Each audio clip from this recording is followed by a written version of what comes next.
We must decolonize our minds. You don't need Macron. You don't need any president to tell us in Africa how we can make our own peace.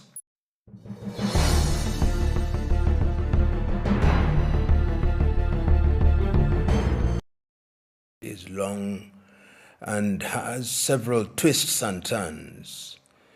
And it is important to contextualize that history so that we are able to understand and appreciate what is happening now. The Congo Free State, as we know it today, was established by King Leopold of the Belgians. That is not to say that there were no African populations with over 450 nationalities. And we will also remember that it's the same King Leopold of the Belgians who was the force behind the Berlin Conference in 1884 and 1885, during which the current boundaries that we know of African states were established. But during that same period that Leopold was establishing the Congo Free State, the Germans under Bismarck in 1880 had also established a presence in what is present-day Tanzania, but was then Tanganyika, and in what was then Rwanda-Urundi, which we now know separately as Rwanda and Burundi. When the Germans lost the war, what is normally described as the First World War, but I prefer to call the First European Tribal War, what then happened is that Rwanda and Burundi were made to be trust territories of Belgium.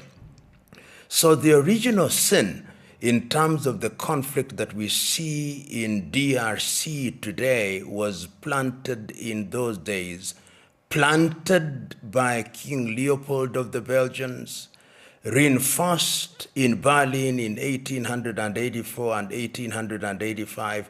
And there is a beautiful book that has been written by the Nigeria called Dekeye Adebajo in 2010, which is titled The Curse of Berlin, Africa After the Cold War.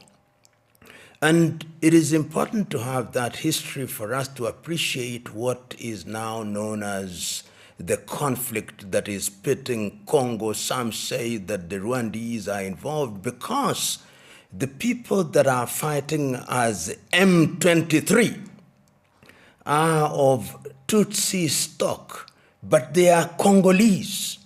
They come from around Kivu.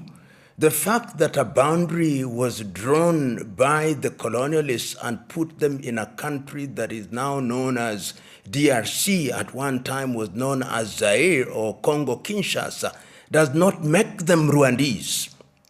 So the M23 was formed deliberately because the people who are then christened as the Banyamulenge thought that they were being discriminated against. They thought that the Congolese administration in Kinshasa was telling them to go to Rwanda, which is not their country. And this is something that has been debated over time. In 1996, when the country was still known as Zaire, the former president of Tanzania, the late Julius Kambarage Nyerere, in 1996, when delivering a speech in New York under the Peace Africa, the Peace Academy, said that we must be very clear that the Banyamulenge are not Rwandese. The Banyamulenge or the Tutsi who are to be found or who are found in Kivu are Congolese. Because the colonialist border put them in DRC, Congo, and some in Tutsi, does not make them Rwandese. So the M23 was created deliberately for the purpose of protecting the interests of the Tutsis who are Congolese citizens. However, it must be understood that there have been accusations and counter-accusations, with the administration in Kinshasa saying that the Rwanda administration is aiding the M23.